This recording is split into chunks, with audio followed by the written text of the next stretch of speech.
E é um prazer estar com todos vocês aqui, principalmente para discutir esse tema que está tão atual, né, tão presente no nosso dia a dia, e que é o descaso jurisdicional com a proteção dos povos indígenas. Trouxemos dois ilustres palestrantes para falar com vocês. Só vou passar alguns avisos antes de começar.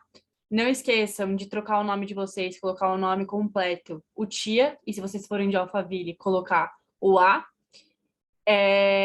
Também não esqueçam que essa reunião de hoje está valendo como horas de pesquisa, então depois vocês podem entrar no nosso Instagram ou nos grupos de horas extras e ver lá o edital direitinho para conseguir fazer o relatório crítico. E se vocês não tiverem interessados nas horas de pesquisa, vai ter o formulário no final da reunião só para as horas de extensão. Então, vou apresentar primeiro o Edson para vocês, para a gente começar já. E é isso. Tudo bem para todo mundo? Sim, então tá bom. Bom, gente, esse é o Edson Caiapó, pertencente ao povo Meben-Gocré, não sei se é assim que se fala, perdão. É nascido do estado do Amapá, é ativista do movimento indígena e ambientalista, doutor em educação, mestre em História Social pela PUC São Paulo, graduado em História pela UFMG, com pós-graduação lato sensu em História e Historiografia da Amazônia, pela Universidade Federal do Amapá. É pesquisador das questões amazônicas e indígena, escritor premiado pela Unesco e pela Fundação Nacional do Livro Infantil e Juvenil, membro do Parlamento Indígena do Brasil e da Comissão de Direitos Ambientais da Unicamp. É professor de História Indígena e Educação Escolar Indígena na Licenciatura Intercultural Indígena do Instituto Federal da Bahia e docente credenciado no Programa Pós-Graduado em Ensino e Relações Etnorraciais da Universidade Federal do Sul da Bahia. Membro do Núcleo Indígena e Quilombola da CDH da OAB São Paulo. É um prazer e uma honra recebê-lo, Edson. Você já pode começar se você quiser. Muito obrigada, estou à disposição qualquer coisa. Bom, para mim é uma honra também estar aqui com vocês. Eu não estou numa situação muito cômoda. Daqui a pouquinho eu vou embarcar. Estou em Porto Seguro e vou embarcar. Desculpa, estou em Salvador e embarcar para Porto Seguro. E aqui onde eu estou não tem um lugar muito adequado não para eu fazer essa fala, mas vamos lá, né? Eu queria então dizer assim que o curso de Direito da Mackenzie está de parabéns, né, pelo debate. É um debate muito relevante, necessário. E para nós, povos indígenas, particularmente, né, eu vejo assim como uma aliança, né, a mais que se abre. E quando eu olhei o nome do centro acadêmico, né, eu fiquei feliz, né? João Mendes Júnior, né, que para nós assim foi uma pessoa, né, continua sendo na história uma pessoa muito importante por conta de tantos debates, né, que esse senhor jurista trouxe, né, que inspirou de maneira muito forte a Constituição brasileira promulgada em 1988, especialmente no que se refere ao artigo 231 e 232 da Constituição brasileira, né? Eu quero dizer assim também inicialmente da minha solidariedade ao Dom Felipe, né, e ao Bruno, que foram dois aliados nossos que foram vitimados aí recentemente, como todo mundo sabe, né, pelas forças anti-indígenas, pelas forças ecocidas do Brasil, né, e pessoas assim muito importantes que perdemos, não só nós povos indígenas, mas a comunidade mundial e a sociedade brasileira. Mas quero também lembrar assim que já tem mais de 500 anos, né, que os povos indígenas são vítimas desse mesmo massacre, dessa mesma violência, né, dessa mesma política genocida, né, e cabe à sociedade brasileira, especialmente a comunidade de juristas, né, prestar atenção, focar nessas questões muito graves, né, que acontecem especialmente na Amazônia. Quero dizer assim que nós, povos indígenas, né, estamos vislumbrando uma luz no fim do túnel no que diz respeito à pandemia do Covid-19, né, considerando que dos nossos povos, né, foram 71.968 pessoas contaminadas, 1.312 óbitos e 162 povos envolvidos entre óbitos e pessoas contaminadas, né? Então, considerando que a população indígena no Brasil é de 1 milhão de pessoas, né, eu me reporto a números assim muito elevados, né? Que é uma taxa muito maior, uma proporção muito maior do que o restante da população brasileira, em termos de vítimas, especialmente, né? A CPI da Covid, né, pressionou o Estado brasileiro e particularmente o Executivo, né, falando de genocídio, né, que o Executivo obviamente não reconheceu, mas houve um trabalho muito bem produzido ali por parte de juristas, inclusive, que fizeram embasamento desse debate e muito bem fundamentado no que diz respeito a essa acusação de genocídio. Eu quero dizer assim que durante também a pandemia, né, os territórios indígenas continuaram sendo invadidos, especialmente pelo agronegócio, mas não só pelo agronegócio, né? Então não houve trégua nem em tempos de pandemia, que também é uma relação histórica, né, quando a gente se refere à invasão dos territórios indígenas, né?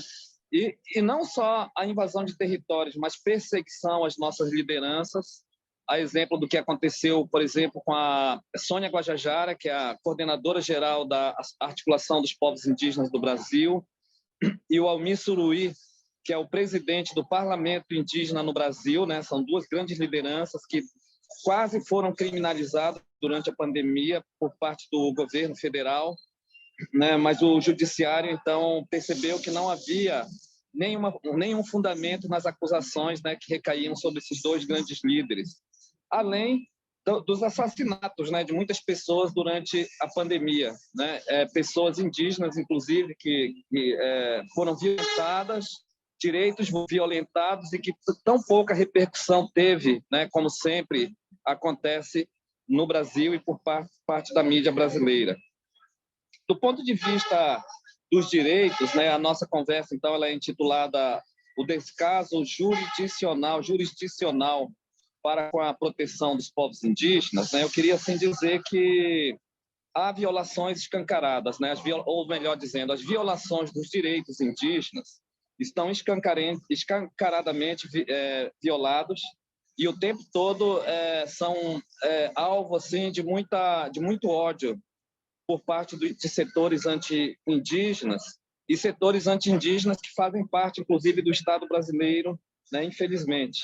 Então, nós estamos assistindo, por exemplo, o avanço acelerado do PL 191 de 2020, né, que nós, povos indígenas, apelidamos de a PL da mineração, né, que é uma discussão que acontece aceleradamente no Congresso Nacional em favor, especialmente, da mineração dentro dos territórios indígenas, sem a necessidade de consulta aos povos indígenas a respeito dessas ações. Está também acontecendo de maneira bastante acelerada, né, as discussões e decisões em torno do PL 571 de 2022, que transfere para o presidente da República o poder de autorização por decreto, né, em relação à mineração dentro de qualquer território nacional, dentro de qualquer área nacional e particularmente dentro dos territórios indígenas. Quero também aqui me reportar ao PL 490, que já foi aprovado na Comissão de Constituição e Justiça, que determina a possibilidade de redução dos territórios indígenas, o contato com os povos isolados, com contato, né, forçado com os grupos isolados, e o PL 490 referendo o marco temporal, né? E o marco temporal é um outro grande problema para os povos indígenas, né? É uma tese que determina que serão demarcados somente os territórios indígenas que estavam ocupados até o dia 7 de outubro de 1988, que é o ano da promulgação, que é a data da promulgação da Constituição brasileira, né? E contra o marco da tese temporal, nós, povos indígenas e o movimento indígena diz que nós estamos aqui desde 1500, que a nossa história não começou em 1988. Portanto, assim, são ataques muito violentos. O presidente da República, nos últimos meses, tem ameaçado, tem dito, tem declarado e tem ameaçado abandonar a Convenção 169 da OIT, que é um tratado internacional, né, de defesa, né, dos direitos indígenas e povos tribais. Então, né, o Estado brasileiro, por parte do Executivo, tem o tempo todo dito, né, este tratado internacional será abandonado por parte do Brasil. Então, nós estamos assistindo assim um tempo, né, muito difícil, uma conjuntura política extremamente violenta, anti-indígena, dominada por grupos anti-indígenas, pelo agronegócio, e dentro do Congresso Nacional pela bancada, né, que nós, Movimento Indígena, chamamos de bancada BBB, que é a bancada da bala, Bíblia e do boi, né? Que os grupos então relacionados ao agronegócio, à segurança e a bancada evangélica, que são três grupos que estão assim demonstrando um ódio muito grande contra os povos indígenas e que estão desmontando nesse momento os direitos que nós conquistamos a duras penas, né, na Constituição Cidadã de 1988. E quando eu falo assim de conquistas duras penas, né, eu estou me reportando à sociedade civil brasileira que lutou por essa Constituição, né, os grupos de resistência, inclusive de resistência contra a ditadura militar, que teve uma duração de mais de 21 anos, né, na história do Brasil, e que nós, a sociedade civil brasileira, nos organizamos, derrubamos a ditadura, exigimos eleições diretas e fizemos um diálogo muito democrático para que se instituísse, né, e fosse promulgada a Constituição de 1988, que para nós, povos indígenas, particularmente, foi uma Constituição de grande avanço. Foi uma Constituição que reconheceu os direitos das nossas formas distintas de organização política, que reconheceu os nossos pertencimentos originários, as nossas línguas, as nossas cosmologias, que reconheceu os territórios originários dos povos indígenas e seus direitos originários. Então, a partir da teoria do indigenato, né, do João Mendes Júnior, se estabeleceu, então, dentro da Constituição brasileira, que os territórios indígenas são indígenas, né, por conta de estarmos aqui antes da existência do Estado brasileiro e até antes da existência do projeto colonial português. Então, é absolutamente legítimo, né, que o Estado brasileiro reconheça, demarque e proteja esses territórios de acordo com o que está estabelecido na Constituição. Infelizmente, não é o que está acontecendo, né? Como falei agora há pouco, que nós estamos assistindo é um projeto de desmonte dos direitos através de PECs, através de PLs, através de decretos presidenciais, de tal maneira que eu consigo vislumbrar, né, consigo perceber que o Estado brasileiro está na contramão de uma tendência internacional de expansão dos direitos humanos, né, de expansão dos direitos aos grupos subalternizados e, particularmente, dos povos indígenas, né?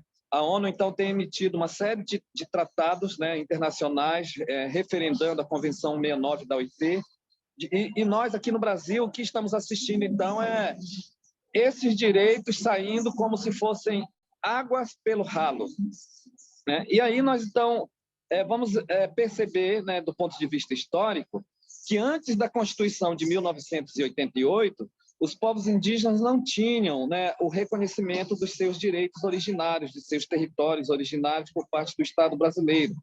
Então, na prática, né, nós vemos na história que a prática do Estado brasileiro e do Estado português anterior ao Estado brasileiro foi a prática do genocídio, do epistemicídio, do etnocídio contra os povos indígenas, e isso se deu desde a chegada dos primeiros portugueses por aqui. Então, os jesuítas, quando chegaram na década de 40 do século XVI, eles identificavam os povos indígenas como grupos inferiores culturalmente. E os jesuítas, particularmente o padre Manuel da Nóbrega, que era o chefe dos jesuítas no Brasil, dizia que os povos indígenas não tinham fé e que os povos indígenas tinham, no máximo, uma credulidade, e a credulidade, segundo ele, é a vagabundagem da fé. Então, a vagabundagem, a credulidade indígena, ela é vinculada ao demônio, né, dizia o Manuel da Nóbrega. E isso está escrito, né, e foi expresso, está escrito e foi publicado com o nome Cartas Jesuíticas, né, foi a junção dos documentos, dos pareceres dos jesuítas sobre os povos indígenas, que estão disponibilizados, inclusive, em PDF. Né? Quero lembrar de um senhor chamado Pero Magalhães Gândavo, que ainda na primeira metade do século XVI transitou muito no litoral brasileiro, particularmente no litoral nordestino. O Pero Magalhães Gândavo era um servidor do alto escalão da coroa portuguesa, né? E ele, então, depois de muitas andanças entre os povos indígenas e observações, ele percebeu que os indígenas não falavam as letras F, L e R. E daí, então, ele concluiu, ele teve uma conclusão que foi expressa num livro publicado chamado Tratado da Terra Brasil, e esse livro também está em PDF. Ele concluiu que os povos indígenas não falavam as letras F, L e R porque eles não tinham fé, nem lei e nem rei. Eram povos desordeiros, povos baderneiros, povos anarquistas no sentido pejorativo da palavra, de tal maneira que os discursos, os pareceres dos jesuítas e do Pedro Magalhães Gandalf foram fundamentais para que a coroa portuguesa decretasse as guerras justas contra os povos indígenas, né? As guerras justas, entre aspas, que eram guerras decretadas contra aqueles que não tinham, que não reconheciam o poder da coroa portuguesa, não reconheciam as ordens da coroa portuguesa e nem adotavam a fé cristã. E dessas guerras justas, milhões de pessoas indígenas foram executadas, né? Aldeias e povos inteiros foram extintos, e um dos desdobramentos das guerras justas, para aqueles que escapavam da execução, sobrava a escravidão, né? Então, desde os tempos coloniais, a violência está posta. Quero também lembrar do século XVIII, né, quando a coroa portuguesa decretou a cidadania dos povos indígenas através do Diretório dos Índios, né, um documento datado de 1755. O Diretório dos Índios é um documento que tem 94 pontos, 94 artigos, e entre eles está estabelecido, então, que os indígenas obrigatoriamente deverão falar a língua portuguesa, né? Cidadão português fala a língua portuguesa. Portanto, estão proibidas as línguas originárias, e particularmente Nhangatu. Todos os indígenas serão convocados para morar em vilas, né, construídas para tal finalidade, né? Então, seriam casas avizinhadas uma das outras, compartimentadas, e as terras anteriormente utilizadas pelos indígenas, né, nos seus projetos de autonomia, deverão ser entregues para outros senhores que cuidarão delas, né? Então, os indígenas viverão em vilas e receberão uma formação para o mundo do trabalho dentro da lógica capitalista, né? Então, os indígenas receberiam uma educação voltada para a formação de trabalhadores manuais, trabalhadores braçais, né? De tal maneira que o Diretório dos Índios, que aparecia, se mostrava como uma política de cidadania, na verdade foi uma grande armadilha etnocida, epistemicida contra os povos originários. E aí nós vamos assistir, então, o movimento de independência do Brasil, seguindo assim uma lógica cronológica e não positivista, né, eu vou assim dizer, do ponto de vista histórico. Então, nós vamos assistir a independência do Brasil, ali no 7 de setembro de 1822, lembrando, inclusive, que nós estamos agora completando 200 anos, né, da independência do país, e para nós, povos indígenas, essa independência tão pouco significou, não só imediatamente após a sua proclamação, quanto, inclusive, nos dias de hoje, né? A gente se pergunta até hoje, assim, quando que chegarão os benefícios da independência do Brasil para os povos indígenas? Mas, imediatamente após a independência, nós vamos observar que a escravidão permanecerá, e inclusive a escravidão indígena, né? Vejam só que as guerras justas decretadas, entre outros grandes problemas, ela provocava a escravidão dos indígenas desde o início das suas decretações, ainda no século XVI. Mas aqui no século XIX, as guerras justas continuavam e os povos indígenas continuavam sendo escravizados. E aí, nesse sentido, é bom esclarecer, sabe, um equívoco da própria historiografia, de uma historiografia hegemônica, que nos diz que os indígenas, por serem preguiçosos, foram dispensados do mundo do trabalho escravo. E que a chegada dos africanos, então, teria sido definitivamente a substituição dos indígenas por eles, pelos africanos. E essa perspectiva é absolutamente equivocada, porque os indígenas continuaram trabalhando lado a lado na escravidão junto com os nossos irmãos africanos, né? E isso aconteceu durante todo o período colonial, e atravessou o período imperial, né? E a abolição da escravidão, que se deu ali em 1888, para nós, povos indígenas, não teve também muitos efeitos, né? Em pleno século XX, os indígenas estavam sendo escravizados, por exemplo, na Amazônia, durante o ciclo da borracha. Escravizados, inclusive, sendo marcados com ferro quente, né? As iniciais do seu suposto dono, né? Existe uma tese, né, do parente Joaquim Maná, do povo Runicuim, que faz referência a esse processo de escravidão dos indígenas no século XX na Amazônia. Portanto, a independência do Brasil muito pouco significou. Diga-se de passagem que a primeira Constituição brasileira, de 1824, não fez qualquer referência aos povos indígenas, assim como a segunda Constituição, datada de 1891, também silenciou totalmente os nossos povos. Então, havia ali no século XIX um projeto de extermínio muito bem montado. Do ponto de vista legal, né, o Estado brasileiro silenciou os nossos povos, particularmente nas constituições. Os grandes cientistas brasileiros do final do século XIX falavam de um extermínio, de uma extinção inevitável. Os povos indígenas seriam extintos por não serem capazes de acompanhar o progresso nacional. Era exatamente isso que se dizia, né, e que a extinção ela naturalmente aconteceria. A literatura do romantismo, especialmente na vertente alencariana, José de Alencar, né, falava o tempo todo, descrevia o tempo todo os indígenas como pessoas dóceis, como pessoas domesticadas que não apresentavam nenhuma resistência contra a violência colonizadora.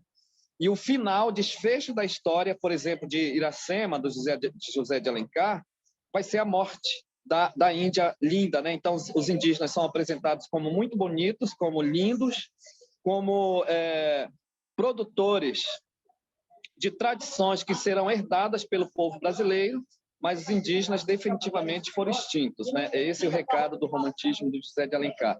Então, vejam bem que o século XIX é um momento, então, da extinção, né, produzida.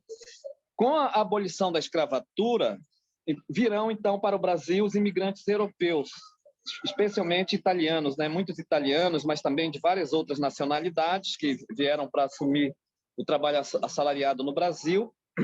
E com a chegada desses imigrantes europeus, vários pesquisadores demonstram a localização desses imigrantes, especialmente no centro-sul do Brasil, né? E a formação de colônias europeias no sul do Brasil. E a formação dessas colônias europeias se deu dentro de territórios originários, de territórios indígenas. E, portanto, guerras novamente foram decretadas contra os indígenas e extermínio de muita gente, de muitas pessoas indígenas, né? O Mércio Gomes descreve muito bem essa saga ali no livro Os Índios e o Brasil, da editora Vozes. No início do século XX, o Estado brasileiro será pressionado, né, pelos direitos humanos internacionais, pressionado pela proteção aos povos indígenas. O resultado dessa pressão vai ser a criação do primeiro órgão indigenista do Brasil independente, que será o SPI, Serviço de Proteção aos Índios, criado em 1910 e que depois foi substituído pela Fundação Nacional do Índio, a FUNAI, no ano de 1967. Né? Então, a FUNAI, ali no auge da ditadura militar, apresentou argumentos, né, acusando o SPI de promover corrupção e maus tratos aos povos indígenas, e, a partir desses argumentos, o SPI foi extinto e surge a FUNAI. Os primeiros presidentes da FUNAI são militares de linha dura, muita violência vai ser realizada contra os nossos povos. A Comissão Nacional da Verdade apresentou no seu relatório final a execução de 8.000 indígenas. Apenas 10 povos foram pesquisados. Desses 10 povos, 8.000 foram extintos, 8.000 pessoas extintas. Falta pesquisar mais ou menos 300 povos ainda. A Comissão Nacional da Verdade apontou também para a criação de casas de... como é que a gente falava? Assim, casas de reformatório para indígenas rebeldes, a exemplo do reformatório criado no município de Resplendor, em Minas Gerais, dentro do território do povo indígena Krenak. Eu quero, assim, seguir para um fechamento, dizendo, então, novamente, das resistências dos povos indígenas, especialmente de uma resistência que passou a se organizar de maneira muito sistemática a partir do final dos anos 70, no bojo do processo de redemocratização do Brasil, a participação dos povos indígenas na Constituinte e as conquistas relacionadas aos direitos originários da Constituição promulgada em 1988. Portanto, tivemos um grande avanço, só que um avanço que agora nós vemos sair entre os dedos no momento de um Estado, né, de um poder executivo constituído por forças extremamente anti-indígenas. Quero dizer que a sociedade brasileira, né, e a comunidade nacional e internacional está em crise. É uma crise no modo de produção hegemônico, é uma crise no modo de pensar, é uma crise socioambiental que a humanidade, então, terá que resolver. Eu diria assim que a pandemia do Covid-19 é só a ponta de um iceberg, né? Os relatórios da ONU têm apontado, né, que se nós continuarmos devastando os ecossistemas e biomas, novas pandemias piores virão nos próximos tempos e, portanto, cabe a nós, comunidade mundial, né, sociedade brasileira, nos voltarmos, né, para a construção de uma outra sociedade que supere todas essas crises. E aí, nesse sentido, eu diria assim que os povos indígenas têm muito a contribuir nessa reconstrução, na reconstrução de tudo que foi destruído em nome do progresso, né? Então, assim, eu penso que dentro desse processo de reconstrução é fundamental que o Estado brasileiro garanta os direitos originários dos povos indígenas e, particularmente, garanta a demarcação dos territórios indígenas, porque a demarcação dos povos indígenas não será um bem somente para os povos indígenas, será um bem para a humanidade, considerando que nós vivemos em tempos de crise ambiental assim muito evidente. Eu vou parar por aqui, né? Fico à disposição para o diálogo dentro do meu limite de tempo, né? Que daqui a pouquinho eu vou ter que embarcar. Agradeço imensamente o convite para estar aqui. Quero dizer que eu fico à disposição também para outros momentos mais tranquilos até. E agradeço assim de coração, né, o Centro Acadêmico João Mendes Júnior, né, pelo convite, e a Mackenzie, né, por estar abrindo esse debate tão bonito. Muito obrigado. Muito obrigada, Edson. É uma oportunidade incrível recebê-lo aqui e dar essa aula de história, né, para a gente, para ver tudo isso da catequese que vocês sofreram ao longo dos anos. Agora, o Flávio chegou, né? Eu vi aqui. Antes dele começar a falar, vou apresentá-lo. Esse é o Flávio Leão Bastos, gente. Ele tem pós-doutorado em Direitos Humanos e Tecnologias, professor da Universidade Presbiteriana Mackenzie, professor convidado da Universidade Tecnológica de Nuremberg, pesquisador da Cátedra Otávio Frias Filho de Estudos em Comunicação, Democracia e Diversidade do Instituto de Estudos Avançados da Universidade de São Paulo, pesquisador do tema Holocausto, The Auschwitz International Center for Education about Auschwitz and the Holocaust, Auschwitz-Birkenau Staatsmuseum, especialista em genocídios e direitos humanos pela Zorway Institute University of Toronto. É um prazer recebê-lo também, Flávio. Estou à disposição, a palavra é sua. Obrigado, Maria Eduarda. Maria Eduarda, quanto tempo eu tenho para falar? Só para eu poder me calcular aqui. É uma boa pergunta. São 20 para as 8. Eu acho que é 20 minutos. Tá. É 20 minutos, mas... 20 minutos, tá bom. Então, vamos lá. Primeiro, eu quero cumprimentar o Centro Acadêmico, João Mendes Júnior, cada colega nosso que está aqui, cada aluna, cada aluno, cada jovem. Na verdade, tudo que nós fazemos porque existem jovens que nos ouvem, né? Já confirmaram aqui para mim, 20 minutinhos, beleza. Quando faltar 3 minutos, você me avisa, Maria Eduarda. E aí, e também quero cumprimentar, assim, de modo muito especial, meu amigo, querido irmão, o guerreiro Edson Caiapó. Eu não sei se vocês têm dimensão do trabalho do Edson, mas ele é um dos mais requisitados no mundo para falar. junto com outros, né, com Ailton Krenak e Sônia Guajajara. O Edson é um dos vanguardistas, assim, participou da Constituinte, é premiado pelas Nações Unidas, então ouvir o Edson é sempre um privilégio. É um amigo nosso lá no núcleo da OAB de Direitos Indígenas e Quilombolas, né, que eu coordeno. Então, é sempre uma alegria poder aprender com ele. E, pessoal, o tema que me propuseram foi exatamente sobre a questão do poder judiciário e os direitos indígenas, né? Então, eu vou fazer as minhas reflexões aqui.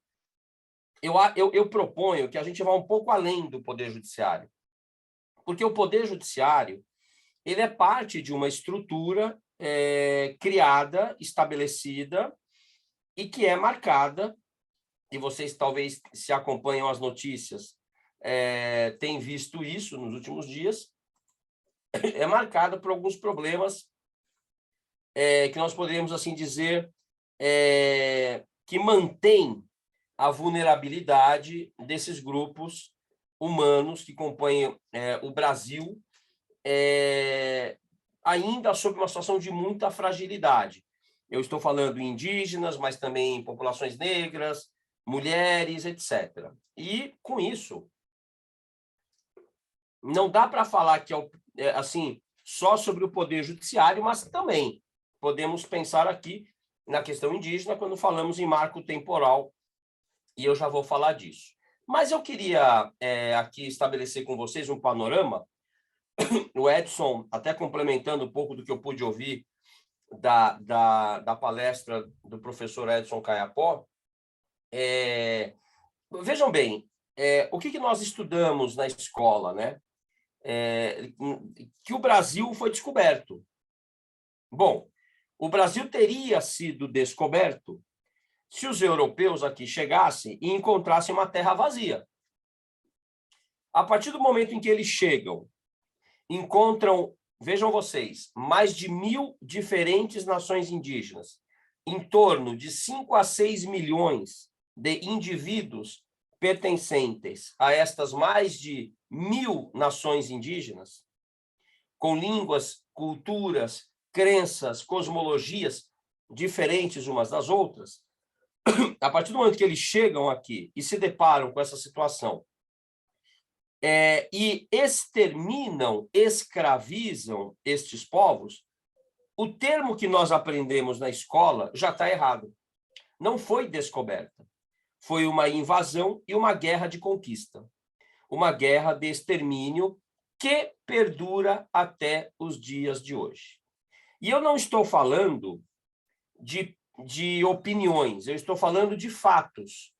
Eu estou falando de estatísticas. Então, vamos às estatísticas. Eu disse que, em 1500, havia aqui em torno de 6 milhões de indígenas. Nas 3 Américas, eram em torno de 80 milhões de indígenas, com 1.000 diferentes povos só no Brasil. Com, pelo menos, com vários troncos linguísticos, né? Hoje, por exemplo, a gente fala de 3 principais, o G, o Macro-G e o Tupi, 3 troncos linguísticos, de onde decorriam mais de 600, 700 diferentes línguas. Hoje eu falei de 6 milhões, hoje existem no Brasil, considerando os dados do IBGE, que são de 2010, a última vez que o Brasil fez o censo, né? É um absurdo não termos feito o censo de 2020 até agora. Nós temos hoje 274 diferentes línguas indígenas, 305 diferentes povos, segundo o IBGE.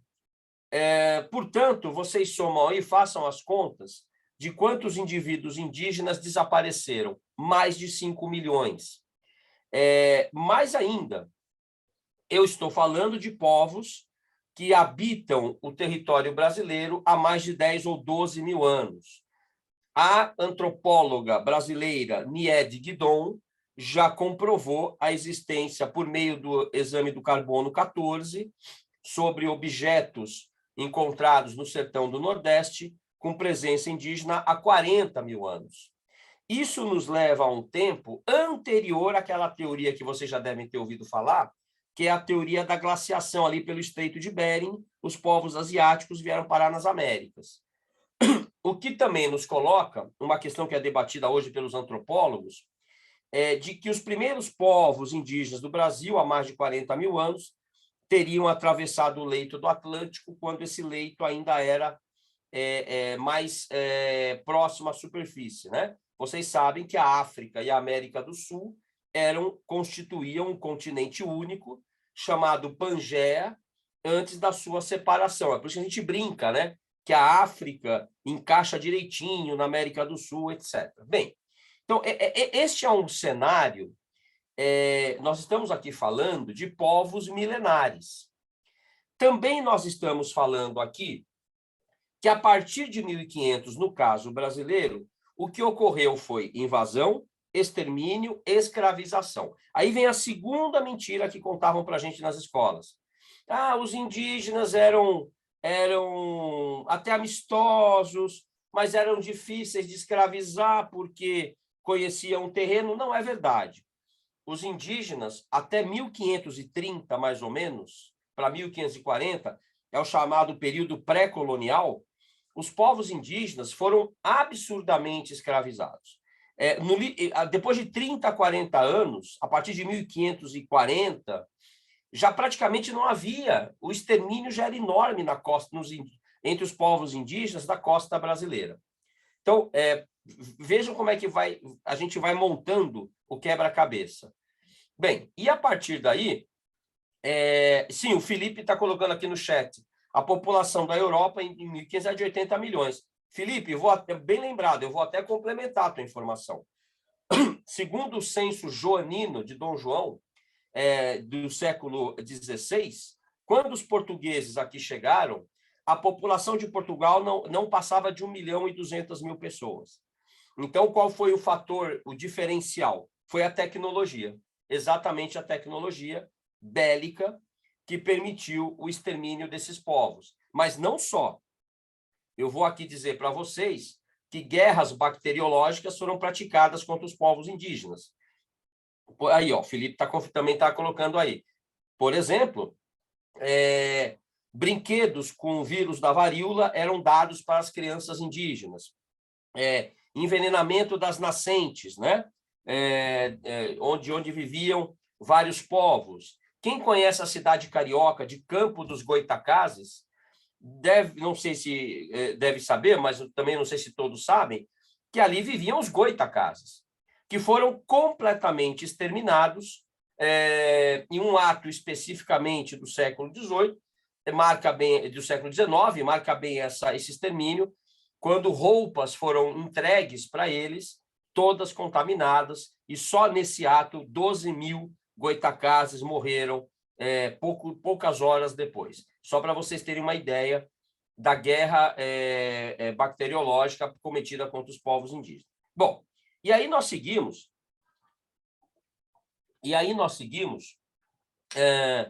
portanto, afirmando que o Brasil ele foi concebido como um país de exploração. Eu pergunto aqui para vocês, qual é o povo que tem nome de profissão para definir a sua nacionalidade? Porque quem nasce na Colômbia é colombiano, quem nasce na França é francês, quem nasce nos Estados Unidos é norte-americano,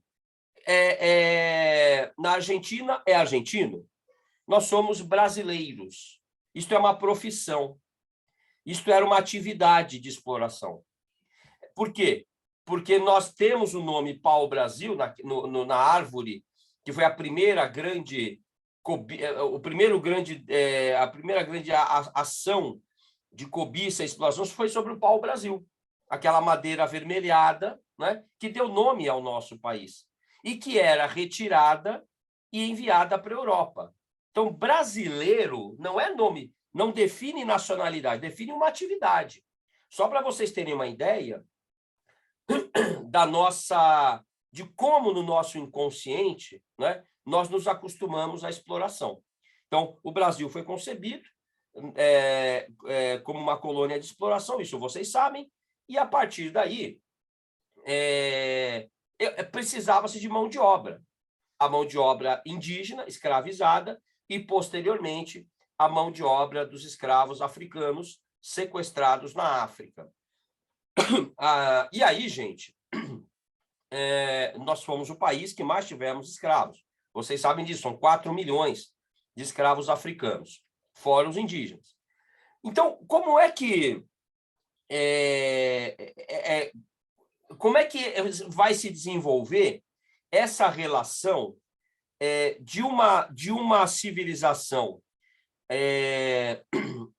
de várias civilizações antiquíssimas, não só as indígenas, mas as africanas, que se deparam com um movimento europeu colonialista que tinha alguns padrões estabelecidos para considerar o outro como ser humano ou não.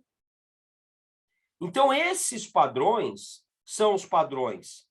E há toda uma literatura sobre isso, Edgar Morin, por exemplo, eu recomendo o livro dele, Cultura e Barbárie Europeias, né? Edgar Morin, escreve-se Morin, né? É um grande pensador francês, e ele coloca exatamente isso, né? Como os estados-nação europeus, eles simplesmente, por exemplo, dividem a África. Eles fazem uma conferência em 1884 e 1885, Conferência de Berlim, e dividem a África entre os europeus. Pura e simplesmente, esse é seu, aquele é meu, e vamos explorar. É por isso que a África enfrenta problemas graves até hoje, não é? Então, o que era necessário, né, ali para ser considerado ser humano? Evidentemente, ser branco, a raça europeia, portanto, o cristianismo, a religião era imposta. Eu quero lembrar aqui vocês que por 400 anos os judeus foram perseguidos, queimados nas fogueiras da Inquisição, a menos que eles se convertessem ao cristianismo. Então, quem tem nome aqui de Pereira, Oliveira, Coelho, Leão, como eu sou Flávio de Leão Bastos Pereira, eu sou descendente de portugueses, são provavelmente os novos cristãos, porque os judeus mudaram seus nomes para nomes de frutas e animais, para não morrerem nas fogueiras, não é? Ou fugiram. Muitos vieram parar aqui em Pernambuco, criaram a primeira sinagoga do Brasil, e de Pernambuco foram fundar a cidade de Nova York, podem pesquisar isso, judeus que passaram pelo Brasil estão entre os fundadores da cidade de Nova York. Pois bem, e aí, além da religião, da questão do sangue, né? Havia uma expressão na Espanha, la limpieza del sangre, a limpeza do sangue.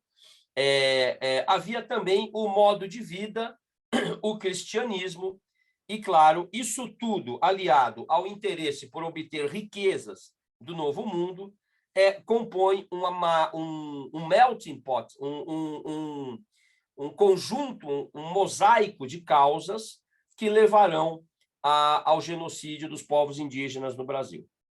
Eu vou dar um salto na história e vou para a década de 60. Por quê? Porque o Edson Caiapó mencionou aqui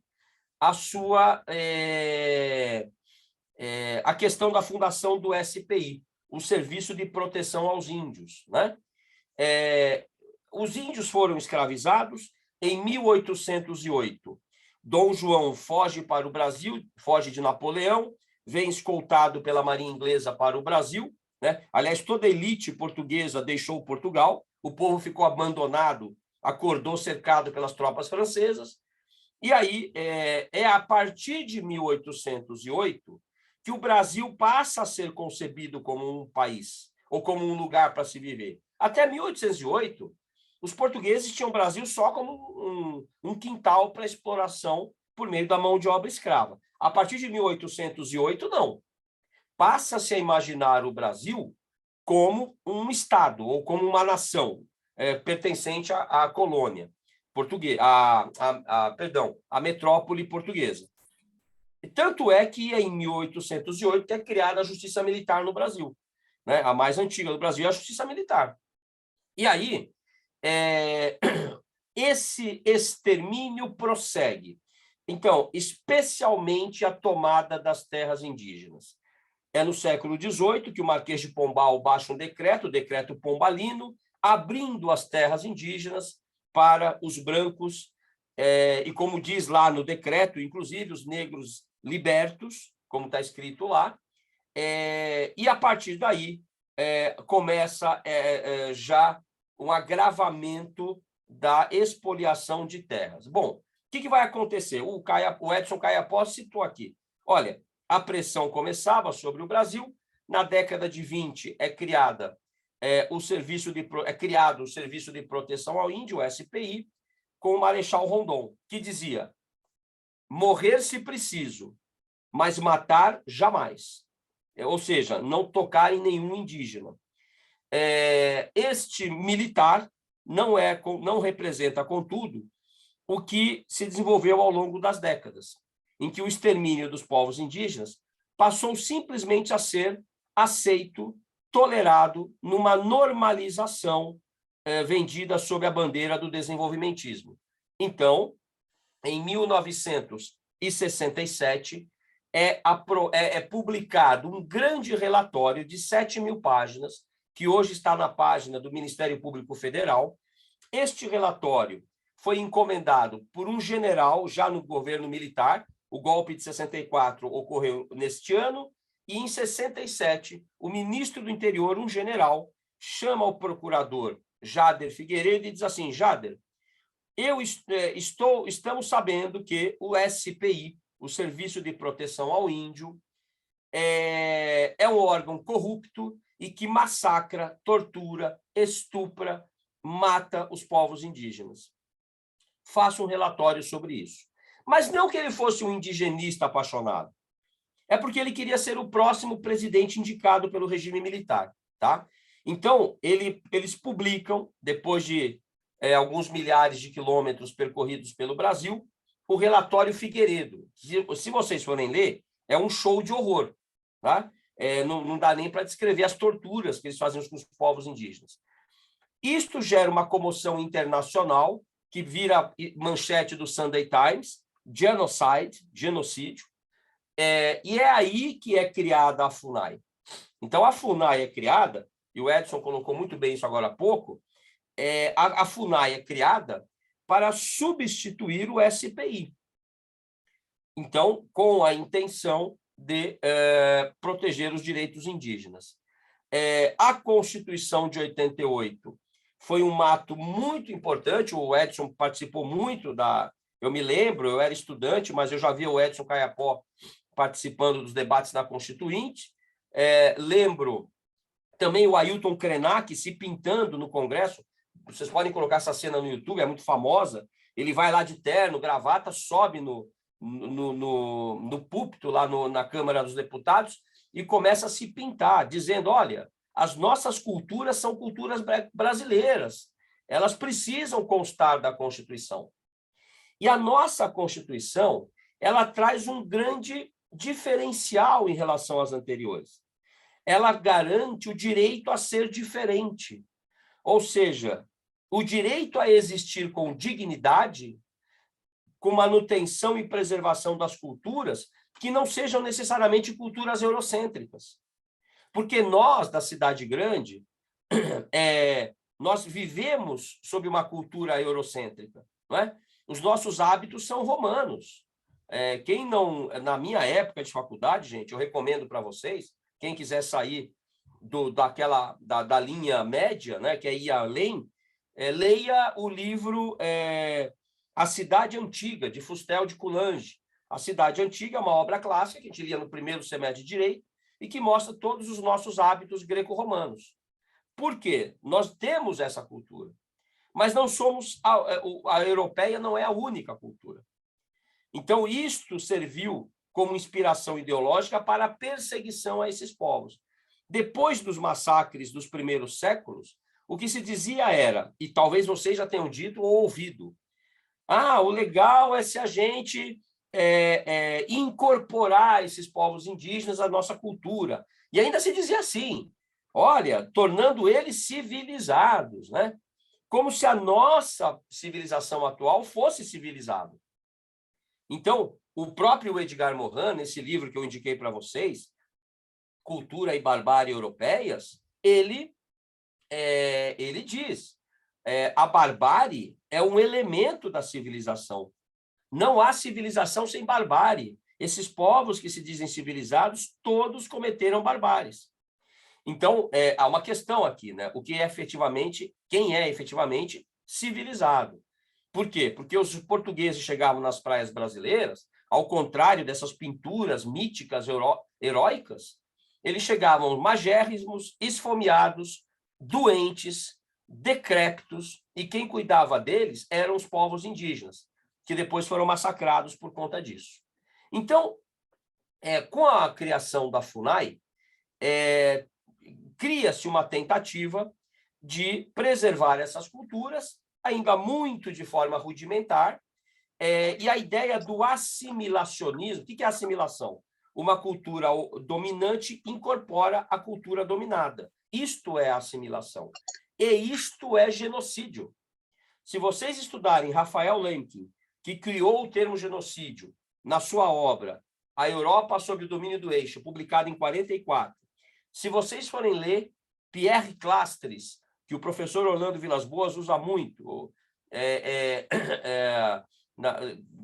nas aulas de antropologia,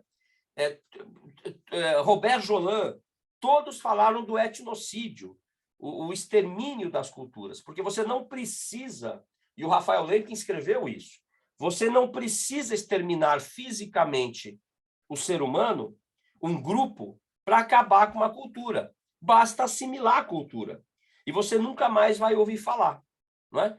Isso significa extirpar a memória, a história, as pinturas, os simbolismos, as religiões. Por exemplo, quem passeia aqui no bairro da Liberdade, em São Paulo, é um bairro oriental.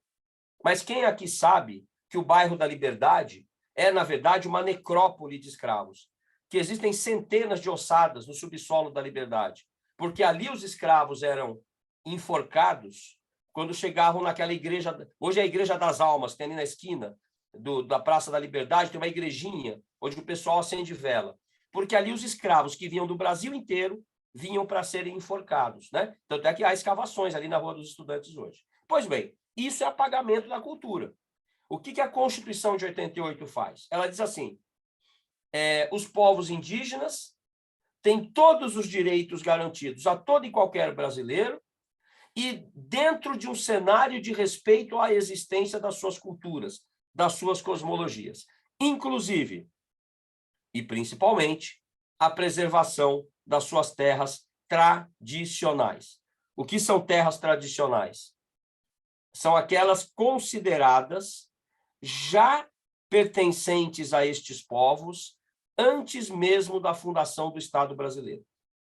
São terras originárias e tradicionais, porque os povos indígenas não individualizam a terra. Eu posso aqui comprar um terreno e amanhã vender esse terreno para a doutora Maria Eduarda.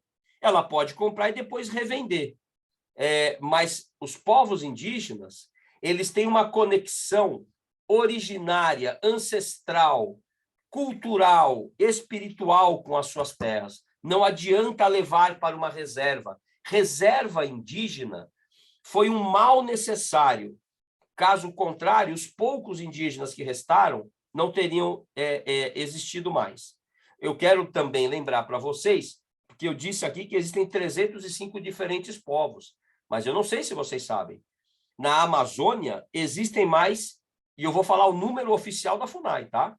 114 povos, que a gente chama de povos isolados, em isolamento voluntário. Eles não entram em contato com a sociedade dominante, porque pela tradição oral, eles já sabem que o contato significa morte, significa doença, significa extermínio.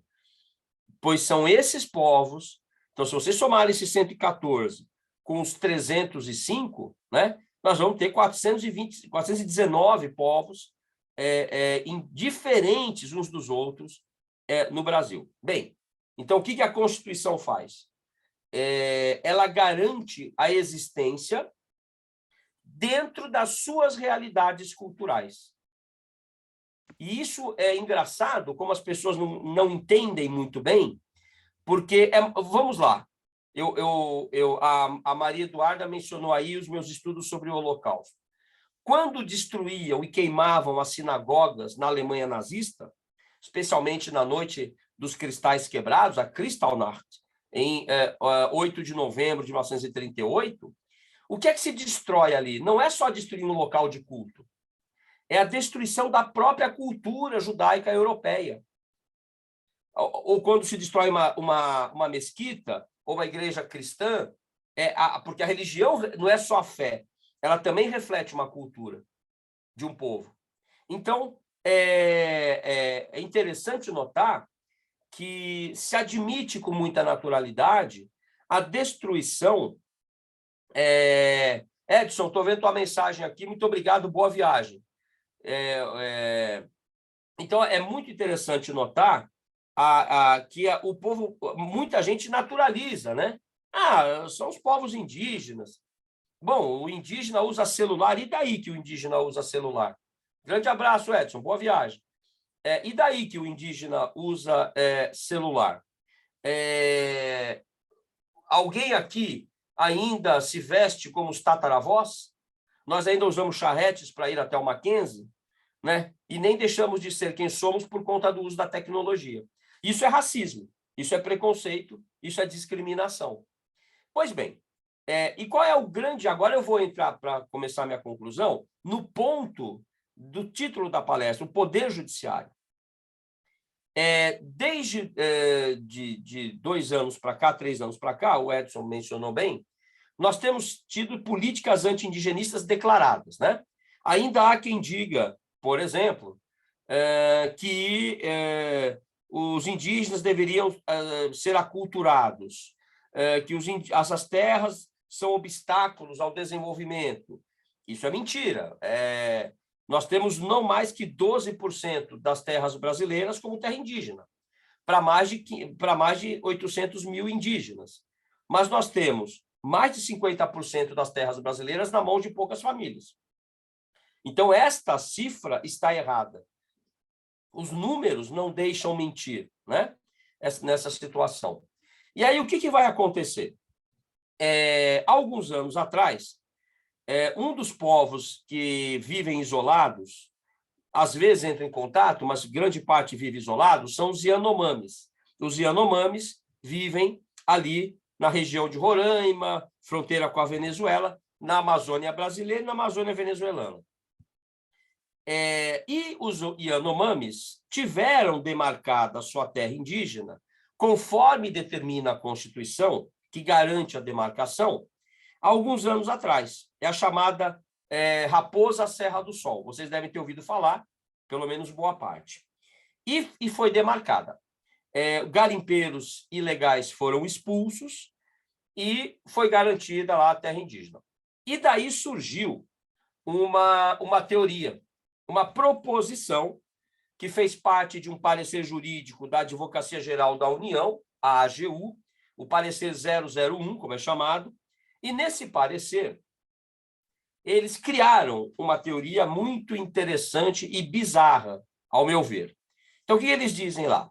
Olha, é o seguinte, os povos indígenas só terão direito a permanecer nas suas terras, a ter a demarcação das suas terras, se provarem que em 5 de outubro de 1988, portanto, a data de promulgação da Constituição Federal, eles já estavam nas suas terras, ocupando-as. Ou, segunda possibilidade, que comprovem que em 5 de outubro de 88 disputavam judicialmente essas terras na justiça. Óbvio, judicialmente, né? Bem, esta data, 5 de outubro, é uma data cabalística, né? Por que 5 de outubro? Quer dizer, escolheram lá a data da Constituição. Não tem qualquer suporte na Constituição, não tem qualquer suporte antropológico, histórico ou sociológico. Por que 5 de outubro? E aí eu pergunto para vocês, como é que esses povos vão provar que ocupavam as suas terras em 5 de outubro de 88, se exatamente eles vêm sendo expulsos das suas terras, expoliados das suas terras desde 1500? Ora, mas que história é essa? Né? E mais, eu não sei se vocês já viram isso com algum professor, talvez no debate fora do Mackenzie ou no Mackenzie, mas vejam lá, até 1988, os povos indígenas eram considerados relativamente incapazes. Eles não podiam ir até a justiça, porque eles eram tutelados pela FUNAI. Então, como é que você quer que eles provem que em 5 de outubro de 88, eles já estavam na justiça disputando terra, gente? Quer dizer, não tem pé nem cabeça essa tal tese do marco temporal. O duro, e aí eu estou falando do Poder Judiciário agora, é que esta tese está sendo debatida no Supremo Tribunal Federal. Nós já tivemos um voto contra esta tese do Fachin e um voto a favor do Nunes Marques, o penúltimo ministro que foi recentemente empossado lá. E o Supremo, ele não termina esse julgamento. Há uma pressão muito forte, ele já adiou 3 vezes, pelo menos que eu me lembro aqui. Há uma pressão muito forte para que ele termine e rejeite esta tese. Por quê? Este é um caso concreto, não é um caso, não é uma ADIM, por exemplo. A ADIM, para quem não chegou ainda no 5º semestre, a ação direta de inconstitucionalidade é uma medida abstrata, geral, que vale para o país todo. Tem um efeito erga omnes. Esta ação é um caso concreto, que terá efeito inter partes, mas o Supremo Tribunal Federal reconheceu repercussão geral. Então, ela vai valer para todos os casos semelhantes daqui para frente. Ela envolve o povo Xoklengue, de Santa Catarina, e uma desapropriação. Só que ela vai valer para todos os povos indígenas.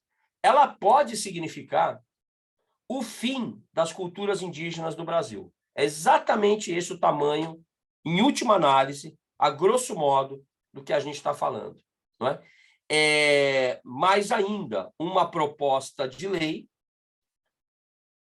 pegou essa tese e está sendo discutida na Câmara dos Deputados.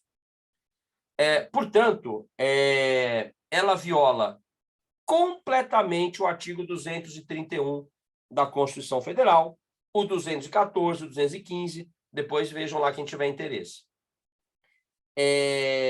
Eu não preciso dizer que o que ocorre no Brasil é genocídio. É genocídio sob o ponto de vista técnico-jurídico, ao meu ver. Foi a minha tese de doutorado aí no Mackenzie, que depois virou livro. Nós tivemos, em 1993, um massacre dos Yanomamis, numa das comunidades Yanomamis. Para quem não sabe, quando a gente fala assim, povos Yanomamis, eles vivem em comunidades várias, né? É como várias cidades, vamos assim dizer. Uma dessas comunidades foi massacrada em 93 e ficou conhecido como genocídio de Hashimu. E o Supremo reconheceu como genocídio. Isso foi em 1993. Este ano, agora, foi preso um dos condenados por genocídio. Então, o que ocorre no Brasil é genocídio. Agora, para fechar, Maria Eduarda, veja meu tempo aí, para fechar, é importante lembrar que isso é pesquisa, são dados, tá? Não estou falando com base em opinião apenas. Das terras, dos biomas brasileiros, então, no Brasil, nós temos o bioma amazônico, o bioma do Pantanal, o bioma da floresta, a Mata Atlântica, né? E os cerrados, são biomas muito importantes. Os povos indígenas, comprovadamente, são aqueles que mais sobrevivem, vivem sem dilapidar os biomas brasileiros. A Amazônia, ela está a 20% já devastada. Quando ela chegar a 40%, não haverá mais retorno. O Brasil vai virar um deserto. Não haverá... A Amazônia... É errado dizer que a Amazônia é o pulmão do mundo. Não é esta a sua função principal. A função principal da Amazônia é a regulação das chuvas e das águas. Ela é, inclusive, chamada de rios voadores, os rios voadores da Amazônia. Então, nunca houve um recorde tão alto de desmatamento, de destruição, e é evidente que são questões irmãs. Uma vez destruída a floresta, é o fim dos povos indígenas do Brasil, e vice-versa. Portanto, que hoje se debate, e o Tribunal Penal Internacional está debatendo isso também, a criminalização da destruição da natureza, que talvez venha a se tornar o 5º crime internacional, além do crime de guerra, além do crime contra a humanidade, além do crime de genocídio e além do crime de agressão. Seria o crime de ecocídio. Esta expressão, ecocídio, ela é criada durante a Guerra do Vietnã, quando os Estados Unidos desenvolvem a Operação Ranch Hand, que desenvolve os chamados, seriam combustíveis gelatinosos, né? O napalm, o elemento laranja, que devastavam as florestas do Vietnã. Ali cria-se a expressão "está ocorrendo um ecocídio no Vietnã". Depois, na Conferência do Meio Ambiente de Estocolmo, de 72, esta expressão é repetida pelo secretário-geral Olof Palme, à época ministro da Suécia. Depois, ela hoje passa a ser cada vez mais repetida. Então, nós temos aqui uma perspectiva, um futuro provável para o direito penal internacional, quando serão responsabilizados individualmente chefes de Estado, chefes de governos e executores da destruição dos biomas, dos quais dependem povos para sobreviver. Né? E o poder judiciário, além do poder legislativo e do poder executivo, são os responsáveis pela existência desses povos. Não é? Hoje, nós estamos numa situação muito crítica, e eu diria para vocês que, nesse ritmo, os povos indígenas vão desaparecer. Então, o Brasil é responsável por um genocídio que está em curso. Né? Então, Maria Eduarda, eu fico aberto a perguntas, a questões, e aí agradeço a atenção de vocês. Eu acho que eu preenchi os 20 minutinhos aqui que eu tinha. Muito obrigada, professor. Então, como você mesmo disse, a gente fica agora aberto a perguntas. Não sei se as pessoas querem mandar no chat, levantar a mão e falar. Eu queria fazer uma pergunta para você, professor. É um tema que realmente me interessa bastante. Eu acho que a Bruna Angotti, ela trouxe um texto para a gente, acho que do Orlando Vilas Boas, que chama História, Direito e Política Indígena Brasileira no Século XX. E ele mostra muito dessa questão que o Edson estava falando, principalmente, sobre a questão da catequese que ocorreu com os povos indígenas do Brasil, né? E eu queria perguntar que, assim, a gente tem toda a questão do pluralismo jurídico, né, que é local, plural, global, que está aberto sempre e é muito argumentável.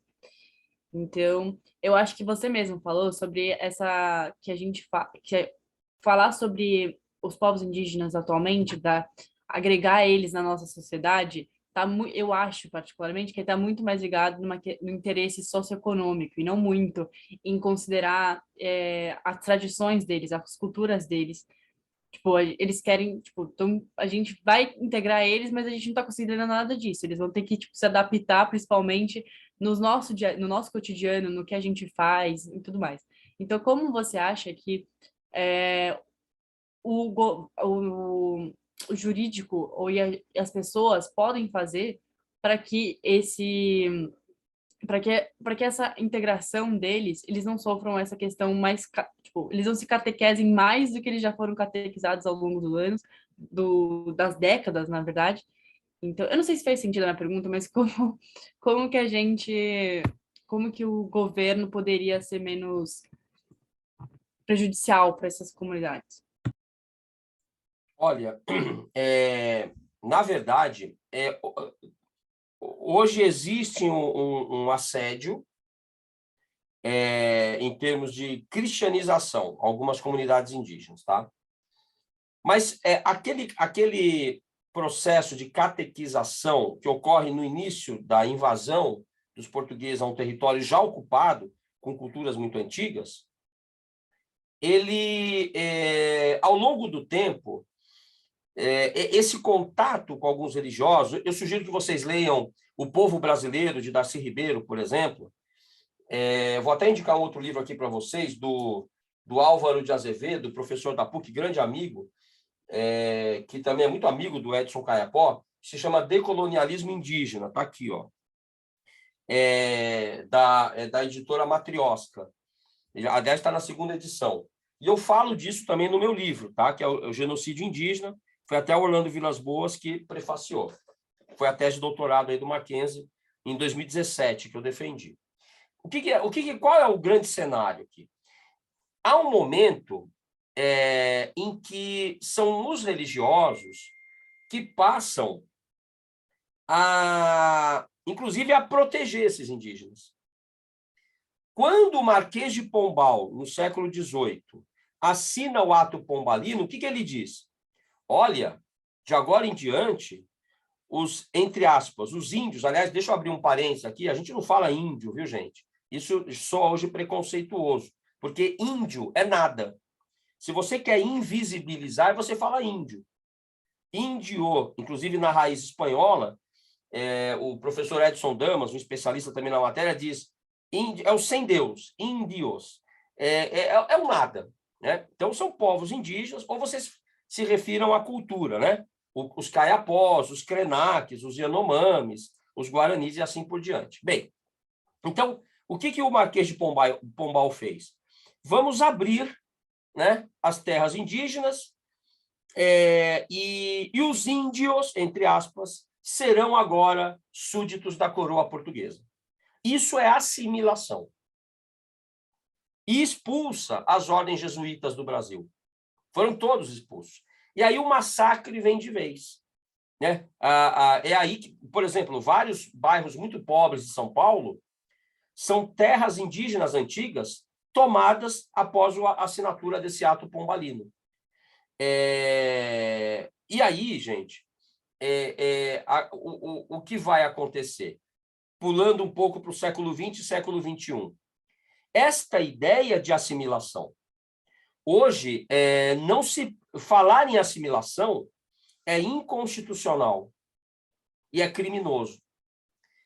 Por exemplo, nós temos uma convenção internacional muito importante, que é a Convenção 169 da Organização Internacional do Trabalho, a OIT, que substituiu a 105. A 105 era assimilacionista, achava que era bom para os indígenas serem incorporados à cultura dominante. Hoje não se fala mais isso. Aliás, os pais do Vilas, os irmãos Vilas Boas, que criaram o Parque do Xingu, assistam depois o Xingu dos Vilas Boas, um filme maravilhoso. Aliás, o Vilas, ele cresceu em parte lá no Xingu, né? Então, ali, vocês vão ver que os irmãos Vilas Boas já diziam: assimilar é genocídio. Então, hoje não se fala mais isso. A nossa Constituição, quando ela diz assim, os povos indígenas têm direito a manter as suas culturas nas suas terras e a usufruir de todos os serviços públicos que qualquer brasileiro tem, ela rompe com o assimilacionismo. Porque o assimilacionismo não admitia a manutenção da cultura indígena. Entenderam? Então, por exemplo, nós temos o subsistema de saúde indígena, do SUS. Quando um médico vai lá para o Xingu, ou vai para uma outra área do Brasil com terra indígena, fazer o parto de uma mãe indígena que está dando à luz, ele tem que observar a cultura, o ritual. Ou, por exemplo, quando morre um indígena e os rituais fúnebres, os funerais, possuem ritos próprios, né? Foi o caso, inclusive, dos 4 primeiros indígenas que morreram na Covid, que eram 4 crianças Yanomamis, e levaram os corpos. As mães Yanomamis não sabiam onde estavam. Só que os Yanomamis não sepultam os seus mortos, eles cremam. E isso virou, olha, até uma colega nossa foi me orientando, ela defendeu sobre isso agora o TCC. Ela escreveu exatamente sobre esse caso, né? Então, assimilacionismo é genocídio, né? todos têm direito a viver compartilhando dos serviços públicos, da democracia, mantendo a sua cultura, a sua crença, a sua religião. Então, uma pessoa que seja de religião judaica, cristã, muçulmana, shintoísta, zoroastrista, ateu, agnóstico, indígena, que professe matriz de religião de matriz afro. O Brasil é uma democracia, ou deveria ser, pelo menos. Então, como fazer? Estudar isso e manter esse conhecimento atualizado, para que vocês possam falar para as pessoas. Né? Tá errado obrigar o indígena a virar um homem da cidade, até porque o nosso estilo de vida é muito questionável do ponto de vista da saúde mental, da saúde física, do que a gente come e do que a gente fez com o planeta. O planeta, gente, imagine que tudo que está à nossa volta saiu da natureza, tudo. Da tua cadeira onde você está sentado ao avião que você vai pegar amanhã. Tudo saiu do planeta. O planeta não aguenta mais. Nós temos um dia que se chama Overshooting Day. Podem procurar no Google. O Overshooting Day tem um site.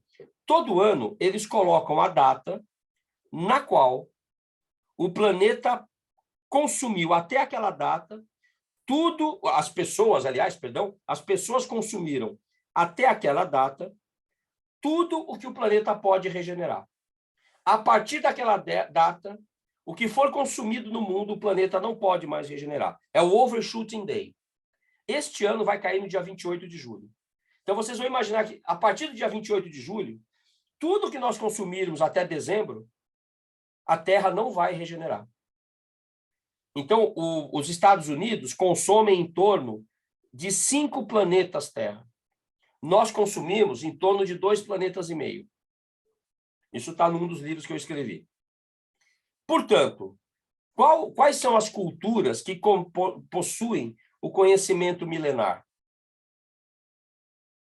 Sustentável. Não é? São os povos indígenas, no caso do Brasil. Então, é uma luta de todos nós. A gente precisa estudar bem a antropologia jurídica, a sociologia, né? Até para não fazer besteira na atividade da advocacia. Eu tenho vários exemplos que eu uso de advogados que cometeram erros crassos porque foram com aquela noção de contrato do direito civil fazer contrato com o povo indígena, representando empresa grande. Virou escândalo na imprensa. A reputação da empresa despencou. Então, é preciso estudar isso tudo, dominar, sair da linha da mediocridade, que é o que existe hoje no Brasil e no mundo, e ir além. Né? O meio ambiente, a inteligência artificial, as culturas indígenas são temas entrelaçados. Você falou do meu pós-doutorado, Maria Eduarda, que eu fiz na Itália, eu terminei o ano passado. O meu trabalho foi sobre como os povos indígenas estão usando a tecnologia a seu favor. Estão usando drones para vigiar suas terras, estão desenvolvendo rádios comunitárias, estão na internet. Então, a tecnologia que massacrou os povos indígenas é hoje também um possível aliado. Então, nós temos que fazer essas conexões se quisermos sair do plano medíocre que a maioria dos profissionais hoje se encontra. Né? Tentando te dar um caminho, né? Como fazer. Né? E respeitar a Constituição, evidentemente.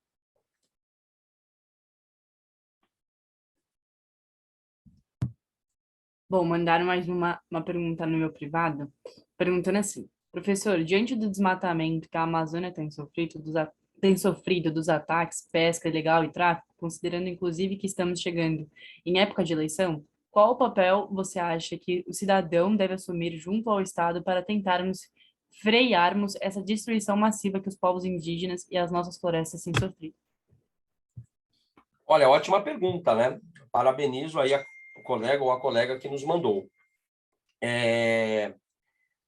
O primeiro ponto é votar. Você tem que fazer uma opção política. E aqui, me parece, não existe grande complexidade nas consequências do nosso voto. Quer dizer, se destruírem a Amazônia, vocês não vão ter. Não é só questão de não ter um planeta. Nós não vamos mais. Claro que o planeta vai sofrer impactos cada vez piores, né? Vocês estão vendo o que está acontecendo hoje lá em Pernambuco, que não para de cair água lá. A Madrid está com mais de 45 graus, né? Todo ano a Espanha sofre com calor. Então, não é só o nosso comprometimento, o comprometimento do nosso planeta. Não haverá economia. Não haverá como se produzir grãos para alimentar a humanidade. Então, qual é o futuro que nós queremos para nós? Eu mais velho que vocês, mas querendo curtir aí o que eu tenho pela frente, não é? Vocês com seus sonhos. Se não houver um planeta equilibrado, esses sonhos vão por água abaixo. Então, proteger o meio ambiente significa votar bem, entrar na política e concorrer, se colocar como agente de transformação, também na via política. Nós temos que ter mais mulheres nos parlamentos, na política. Significa também participar, dentro do possível, de trabalhos voluntários, assessorias jurídicas, assessorias políticas. Há várias formas de participação, não é? Na internet, né? Sempre pesquisar o tema, não dar opinião, mas fornecer estudos embasados. Opinião todo mundo dá. Vocês devem ter ouvido a frase do Humberto Eco. A internet tem coisa boa, mas também vai permitir que o idiota da aldeia se sinta um sábio, né? Então, ele escreve isso. Então, é preciso embasar as opiniões, né? E essa forma de participação é muito importante. Há várias... Eu acho que esse é o ponto, né? E apoiar cada vez mais a sustentabilidade. O que é o ESG que todo mundo fala hoje? Environmental, Social, Governance. Meio ambiente, responsabilidade social e governança, transparência, que as empresas têm. O mercado consumidor europeu não compra produto de empresa que usa trabalho escravo, que destrói meio ambiente, empresa que tem escândalo de violência e assédio sexual contra a mulher, etc, etc, etc. Esta conscientização faz parte desse processo de amadurecimento. Eu acho também, professor, que abraçar oportunidades como essa que o Mackenzie, o centro acadêmico está proporcionando, né? De aprender mais. Sem dúvida. Esse é um momento único, né? Olha, gente, eu passei hoje à tarde com 100 alunos de uma escola de Vinhedo. A gente estava discutindo exatamente a questão do meio ambiente e da democracia, né? E das ditaduras e tal. Então, isso está preocupando muito os jovens da geração de vocês. Cada vez mais. Porque a opção não foi de vocês. Vocês herdaram o mundo assim. E vocês é que serão responsáveis por quem vai herdar o mundo depois de vocês. Olha a gravidade do tema, né? Por isso que essa oportunidade é excelente mesmo. Perguntaram também assim, como podemos sustentar o argumento das terras originárias para defender o território indígena presente na nossa Constituição Federal? Parece ser um argumento cada vez mais frágil, considerando que parece ter origem em um direito natural e que parece muito distante do debate real com o avanço do agronegócio. Na verdade, existe uma questão de direito natural que eu não mencionei aqui, que vem da Escola Ibérica da Paz, que desde o século XVI dizia o seguinte: olha, não é uma invasão a um outro continente baseado na força que legitima a tomada das terras dos povos indígenas, das soberanias indígenas. Então, este direito é baseado no direito natural. Mas, a partir do momento em que a nossa Constituição reconhece o direito à terra originária, ela é um argumento jurídico positivado. O direito internacional também positivou esses direitos, né? As terras originárias. Eu estou falando da Convenção 69 da OIT, eu estou falando da Declaração das Nações Unidas dos Povos Indígenas, da Declaração Americana, Interamericana, sobre o direito dos povos indígenas, a da ONU de 2006, a da Interamericana de 2016. Eu estou falando do Tratado de Escazú, que foi aprovado agora em 2018. Escazú é uma localidade da Costa Rica, é um tratado que cuida dos povos indígenas, etc., e são vinculantes, né? Sem contar as normas genéricas do direito internacional. Então, nós não estamos falando só de direito natural. Muito embora eu entenda que o direito natural tenha mais legitimidade do que o direito positivo. Porque o direito positivo é o papel. Ele aceita qualquer coisa. Basta dizer que o regime nazista era baseado em leis. As leis de Nuremberg, por exemplo, que caçaram a cidadania do povo judeu alemão, da Alemanha. Então, o direito natural, ele tem muito mais embasamento. Eu não estou nem falando do jus cogens, que é um direito que vem antes do direito natural. Eu não sei se quem me fez a pergunta estudou isso em direito internacional, mas o jus cogens, ele dispensa a necessidade de leis. Um país não precisa de uma lei dizendo que ele tem que punir quem trabalha, quem, por exemplo, pratica trabalho escravo.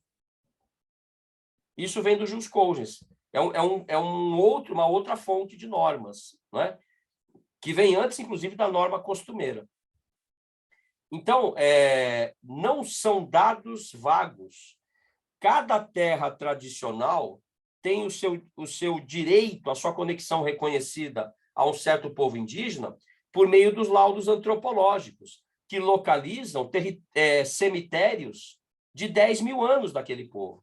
Eu conheci casos, gente, de fazenda cuja sede foi construída em cima do cemitério para não deixar os antropólogos encontrarem os cemitérios. Só para vocês terem uma ideia. O povo Krenak, em Minas Gerais, está sem acesso a um conjunto de cavernas que eles chamam de 7 salões. É uma área sagrada com pinturas rupestres daquele povo Krenak. Pinturas pré-históricas. Então, isto não é vago. Isto não é abstratividade de uma interpretação. São dados concretos e científicos, né? O que existe hoje é que existe um extremismo político que simplesmente está rasgando a Constituição, né? Não respeita as decisões do Poder Judiciário, que precisam ser respeitadas, e que entende que tudo bem violar essas Constituições.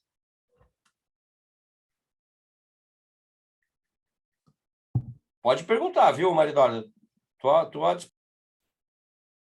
Olha, eu acho que o Roger quer fazer uma pergunta, mas eu não sei. Vamos ver. Sou eu mesmo. Boa noite, professor. Boa noite, Duda. Boa noite, tudo bem? Boa noite. Professor, eu queria só parabenizar o senhor primeiramente aí pelo seu excelente pensamento em relação a tudo que o senhor citou. E eu queria fazer uma pergunta em uma alusão a 2 pontos distintos, tá? Primeiro, é em relação ao... Tem um escritor, né, o Has Standen, que foi um viajante, e o mesmo ele ficou ali prisioneiro dos Tupinambás, né? Onde ele escreveu lá sobre o processo, o banquete antropofágico, né? Dele ali e tal, de toda aquela relação que eles tiveram ali naquele momento. Só que, porém, em outro momento da história, né? Um pouco mais para frente, e diante desse momento aí, os indígenas ali, no caso, ficaram reconhecidos, né? Como canibais, né? E isso a gente até pode pensar que na Europa também houve momentos de canibalismo, né, perante toda a crise que ela passou ali, mas não foi visto como canibalismo, né? Foi visto como uma forma de sobrevivência, digamos assim. E em outro momento da história a gente vê quando o Brasil, né, no período colonial, juntamente com a França, teve todo um envolvimento, né, de ideias, né, não somente na questão econômica, nem tão pouco de expedições, e que eles tiveram ali aquela revolução, fizeram uma festa para poder patrocinar as viagens para o Brasil, né, para poder arrecadar dinheiro, fizeram ali aquele movimento lá na Normandia, em Rouen, que é uma cidade lá, enfim. E ali o Levi, eu esqueci o nome dele agora, bom, esqueci o nome do escritor agora, mas ele escreveu o mito dos caribás, se não me engano, na qual ele relata ali o mito do bom selvagem, né? É o Jean de Levi, lembrei agora, Jean de Levi. Ele escreveu nesse livro que ele escreveu, ele falou que era o mito do bom selvagem, ou seja, teve essa correlação entre um período eles eram canibais, mas porque por forma deles, né, terem essa mão de obra indígena a favor deles, persuadiram esse pensamento de que os indígenas eram um bom selvagem, né? E que eu acredito que isso hoje, até hoje, se prevalece. Pode-se confirmar essa ideia de que hoje o indígena, aos olhos dos povos, é um bom selvagem? Obrigado, Roger, pela pergunta, muito interessante, né?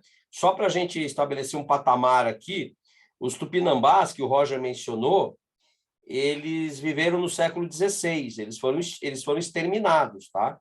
Eles habitavam ali desde a Bahia, salvo engano meu, até Minas ou Rio, acho que Rio. E eles chamavam realmente a atenção porque eles praticavam antropofagia. A antropofagia é diferente do canibalismo, viu, gente? A antropofagia, quando os povos indígenas entravam em guerra, e esse fato tem a ver com a tua pergunta, Roger, já vou voltar nisso, eles dominavam o inimigo, o guerreiro inimigo, e eles devoravam o guerreiro inimigo, com a intenção de trazer para si aquele espírito guerreiro que eles reconheciam no inimigo derrotado. Tanto é que tem uma passagem de um... Eu acho que foi o próprio Hans Staden que foi capturado, viu, Roger? Ele mesmo. Meu. Oi? Foi ele mesmo, ele que escreveu, mesmo. Né, o relato. Quando ele sabe que ele vai ser devorado, ele entra em pânico. E o que os indígenas fazem? Ah, não, esse cara é covarde. Esse cara não serve para a gente devorar. Então, isso é diferente do canibalismo, pura e simplesmente. Eu vou dar um exemplo. O canibalismo, ele ocorreu em várias situações no mundo, em prisões em que as pessoas passavam fome. Inclusive no Brasil, nós tivemos canibalismo. Nos campos de concentração nazistas e assim por diante. Então, outra situação foi aquela, não sei se vocês já ouviram falar, daquela história na década de 70, quando um time de rugby argentino cai com um avião nos Andes e passa quase 2 meses perdidos na neve, sem comida, né? Então, o canibalismo é diferente do conceito de antropofagia. Esse é um outro ponto interessante para a gente estabelecer uma base aqui. Agora, essa questão, realmente, Roger, você tem razão. Criaram esse mito do bom selvagem, entre aspas, né? Primeiro, não acreditavam que os indígenas eram seres humanos, tá? Um dos membros da Escola Ibérica da Paz, quem quiser hoje entender a Escola Ibérica da Paz, nós temos 2 livros importantes no Brasil, o Direito Internacional dos Povos Indígenas e a Escola Ibérica da Paz. É o professor Pedro Calafate, lá de Coimbra, quem comanda bastante isso, e quem comandava aqui no Brasil esse tema era o Antônio Augusto Cansado Trindade, o nosso juiz da Corte Internacional de Justiça, que morreu há 3 semanas, mais ou menos. Uma perda assim inestimável. Eu estou para ver alguém que tivesse mais conhecimento do direito internacional, do direito natural que ele. Bem, além disso, não se achavam que eram humanos, né? Então, quando os espanhóis chegam, por exemplo, na América pré-colombiana, na América espanhola, um dos clérigos que acompanhou os colonizadores era o Bartolomeu de las Casas. Ele ficou horrorizado com o que os espanhóis fizeram com as mulheres e com os homens indígenas. Eles abriam com lâminas o ventre das mulheres grávidas, para ver se ali dentro tinha um ser humano. E aí o Bartolomeu de las Casas se converte num dos maiores protetores da história dos povos indígenas. Isso já no século XVI, hein? Quando o Brasil estava sendo descoberto. Aliás, invadido, cá entre nós. E aí,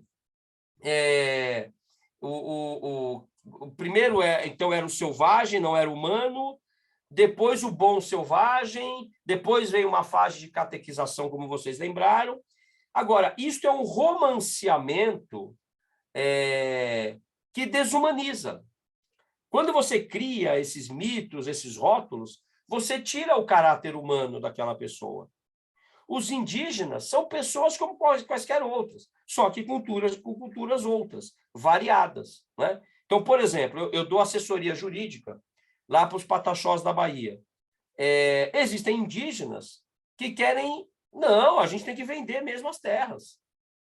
Olha, eu não estou me lixando para a nossa cultura. São pessoas cooptadas, né? Então, isso aí foi uma mitificação, uma romantização que, sem dúvida nenhuma, ajudou na colonização, né? E isso hoje alimenta, inclusive, o racismo. Tá? Se o sujeito é, entre aspas, índio, para que ele usa celular? Ele é índio, para que ele quer um carro? Por que ele quer uma escola com computador? Ele é índio. Quer dizer, esse é o racismo na sua mais pura manifestação. E a mitificação, ao meu ver, essa romantização serviu para isso, viu, Roger? Por isso que eu concordo com a premissa da sua questão. Muito obrigado, viu, professor? Obrigado mesmo.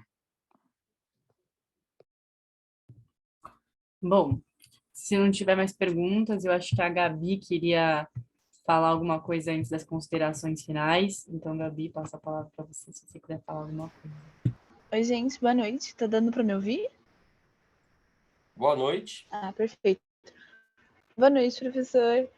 Bom, primeiro eu queria agradecer ao senhor por ter topado participar aqui com a gente. Foi extremamente enriquecedor. E também agradecer por ter me passado o contato do Edson. Foi fantástico ter vocês com a gente. Foi muito, muito, muito bom mesmo. Eu acredito que não tinha como a gente encerrar a Semana do Direito Constitucional de forma melhor. Então, foi uma verdadeira aula que a gente teve hoje. Espero que tenha sido mais um de vários encontros nossos ainda pela frente. Peço desculpa por não abrir a câmera. Meu computador não está permitindo isso sem travar. Mas saiba que foi uma verdadeira honra tê-lo com a gente. Também foi maravilhoso ter o Edson. Foi um prazer conhecê-lo. Ainda que ele já não esteja com a gente, ele precisou sair pela questão do horário, mas queria deixar registrado meus agradecimentos a ele. Agradecer também a Duda por ter feito a mesa de hoje, agradecer ao Centro Acadêmico por ter me dado a chance de fazer essa semana acontecer. E em nome do Centro Acadêmico, agradecer muito, senhor, pela aula que o senhor deu para a gente hoje. Foi magnífico. E colocar a gente à sua disposição. Espero mesmo que tenha sido mais um de vários encontros que a gente ainda tem pela frente. Muito obrigado, Gabi, pelo convite, em meu nome, em nome do Edson. Quem quiser conhecer o Núcleo Quilombola Indígena, que eu coordeno na OAB, fique à vontade para me contatar. Também me pediram já para montar um curso lá na ESA sobre direitos indígenas. A gente vai montar. E vamos acompanhar, né? E cada um na sua trincheira, coloquem-se sempre a favor dos povos indígenas. Isso não tem nenhuma contradição com o agronegócio. O agronegócio pode se desenvolver sem necessariamente entrar em terra indígena. Então, eu acho que é importante que a gente democratize essas informações, né? E estou à disposição para quem depois quiser tocar pesquisa, na nossa universidade TCC. Olha, antigamente não tinha nenhum TCC, hoje são vários TCCs sobre direitos indígenas. Isso é muito legal, né? Muito legal. Eu fiz o meu doutorado com o Vilas Boas, ele foi meu co-orientador junto com o Silvio Almeida. E hoje estamos aí nessa luta. Eu tenho caso na Comissão Interamericana em defesa dos povos indígenas. Então, em meu nome, em nome do Edson, eu agradeço. O Edson é um dos mais requisitados no mundo para falar pelos povos indígenas do Brasil, né? Temos o Davi Copenaua, tem a Shirley Krenak, o Douglas Krenak. Olha, dá para falar de vários temas aqui com vários guerreiros aí que a gente conhece, tá bom? Bom, muito obrigada, professor, mais uma vez por ter topado participar da nossa palestra. Foi muito enriquecedor, como a Gabi falou. Uma oportunidade para os alunos também aqui aprender, como você mesmo falou, para embasar mais, né? A gente sabe que muitas informações chegam de maneira não muito confiável para as pessoas, então muito obrigada mais uma vez, estamos à disposição. E é isso, gente. Não esqueçam de responder o formulário. Quem tiver interessado também de fazer o relatório crítico para ganhar as horas de pesquisa. Depois dessa aula, acho que tem bastante coisa para falar no relatório. Então, é isso. E me permita, Maria Eduarda, é muito importante a gente decolonizar, né? Decolonizar significa se reconstruir. Aliás, é o título do livro do professor Álvaro, lá da PUC, né? Ele está hoje em Coimbra, inclusive. decolonialismo, eliminar os racismos estruturais que a gente tem, assim como os machismos, né? Um recorte à parte interessante é a pesquisa sobre as mulheres indígenas, tudo que elas passaram e passam. Então, decolonizar, né? Nos tornarmos mais completos, né? No outro. A gente se torna mais completo no outro, quando a gente aprende com o outro e compreende. É isso que eu queria dizer para fechar. Muito obrigado. Obrigada, professora. O Centro Acadêmico João Mendes agradece muito. E boas férias.